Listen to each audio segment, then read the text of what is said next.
नमस्कार मित्रांनो, श्री स्वामी समर्थ. 7 गोष्टी ज्या तुम्हाला फ्री होण्यासाठी मदत करतील. जीवनामध्ये काही घटना अशा घडतात, ज्या आपल्या आयुष्याला कलाटणी देणाऱ्या ठरतात आणि आपल्या आयुष्यामध्ये खूप मोठे बदल घडवून आणतात. आजच्या या व्हिडिओमध्ये आपण अशाच गोष्टींबद्दल चर्चा करणार आहोत. 1. कधीही इतकं साधं राहू नका, की कोणीही येईल आणि तुमचा फायदा घेऊन जाईल. आजकाल आपलं साधं राहणं म्हणजे आपला मूर्खपणा ठरू शकतो. कोणी तुमचा फायदा घेत असेल तर तुम्ही वेळीच सावध व्हायला हवं आणि त्या व्यक्तीला त्याची जागा दाखवून द्यायला हवी. तेही जमत नसेल तर किमान आपण दुसऱ्याच्या चालीत अडकणार नाही इतकं आपल्याला स्वतःला सुरक्षित ठेवता यायला पाहिजे. समोरच्या व्यक्तीशी भिडण्याची ताकद जरी आपल्यात नसेल तरीही आपल्या अंगावर कोणी येत असेल तर तो आघात रोखण्याची ताकद आपल्यात नक्कीच असायला हवी. साध्या माणसाला कोणीही धाकात ठेवू शकतं, परंतु धीट आणि खंबीर माणसाला बोलण्यापूर्वी लोक 100 वेळा विचार करतात. त्यामुळे आपण इतकं हुशार, चालाक आणि धीट असायला हवं, की कोणीही आपला फायदा घेता कामा नये. 2. इतकेही गोड बोलू नका की लोकांना वाटेल तुम्ही त्यांची गुलामी करत आहात.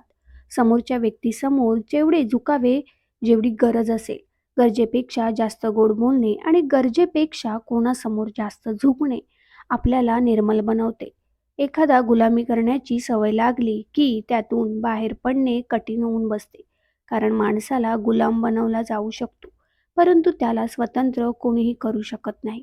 त्यासाठी त्याला स्वतःला प्रयत्न करावे लागतात. कधीही कोणाच्या मानसिक, शारीरिक किंवा इतर कुठल्याही गुलामगिरीमध्ये फसू नये. कपटी लोक गोड बोलून आपल्याला त्यांचे गुलाम बनवतात. म्हणून प्रमाणापेक्षा जास्त गोड कोणाशी बोलू नये आणि प्रमाणापेक्षा जास्त कोणासमोर झुकूही नये आणि प्रमाणापेक्षा जास्त गोड बोलणाऱ्या लोकांपासून देखील सावध राहावे. 3. आयुष्याकडून आणि समाजाकडून जास्तीत जास्त अपेक्षा कधीच ठेवू नका. जवळपास दोन्ही बाबतीत आपला अपेक्षाभंग ठरलेला असतो. जीवनात अनपेक्षितपणे घटना घडत असतात. त्यामुळे आयुष्याकडून कुठलीही अपेक्षा आपण ठेवू शकत नाही.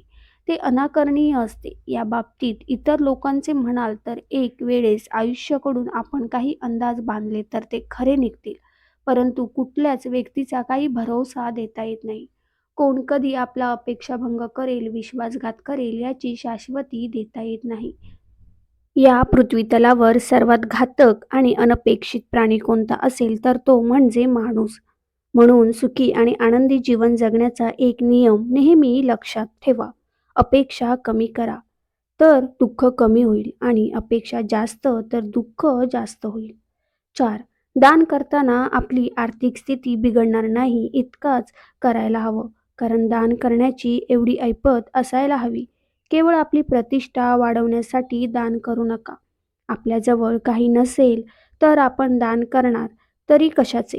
आणि दान करण्यामुळे जर आपली आर्थिक परिस्थिती बिघडणार असेल, आपल्या कुटुंबाला त्याचा परिणाम भोगावा लागणार असेल, तर दान केल्याने आपल्या कुटुंबाला हानी पोहोचणार असेल, तर अशा दानाला काहीच अर्थ उरत नाही.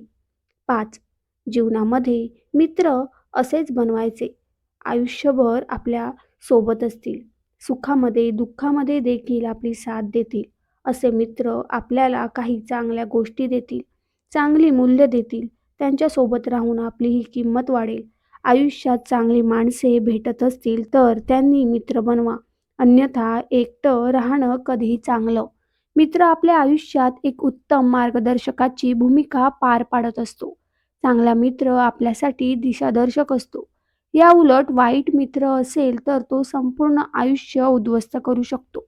आपल्या सुखी संसार वाईट मित्रांमुळे उद्ध्वस्त होऊ शकतो. व्यसनी मित्रांच्या सहवासात राहून आपणही व्यसनी बनू शकतो. जसे तर चोराच्या सहवासात राहून चोर बनू शकतो, अगदी तसेच. 6. आपला कमतरता कोणालाही सांगू नका. तसेच घडून गेलेल्या गोष्टींचा पश्चाताप देखील करू नये. आपल्या कमतरता आपण सगळ्यांना सांगत बसतो तर त्याचा गैरफायदा घेणारे लोक आणि वेळ काळ बघून घाव घालतील. आपल्या कमकुवत बाजूवर लोकांना सांगून स्वतःचे नुकसान करून घेऊ नका.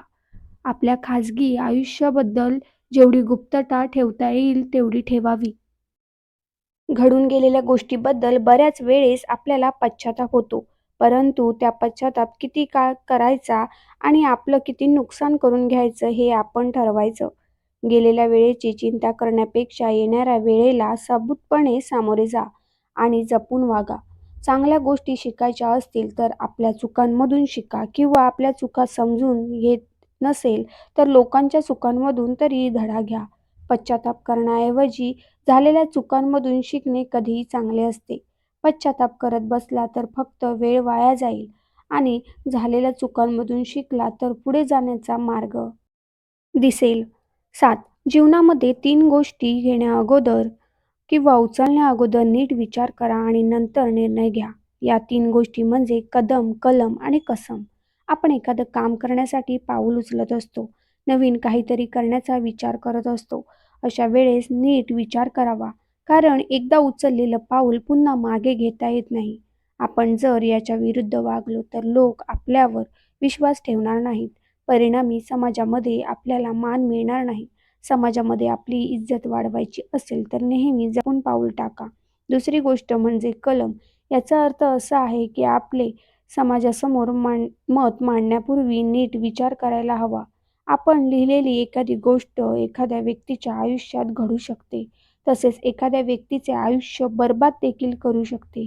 लेखणीमध्ये इतकी ताकद असते म्हणून कुठल्याही विचार लिहिताना किंवा मांडताना तो विचारपूर्वक मांडावा. तिसरी गोष्ट म्हणजे कसम किंवा शपथ. शपथ घेताना किंवा वचन देताना विचार करायला हवा. आपण एकदा वचनात अडकलो तर पुन्हा सुटका होणे शक्य नाही. वचन पाहता येत नसेल तर उगीच वचन देऊ नका.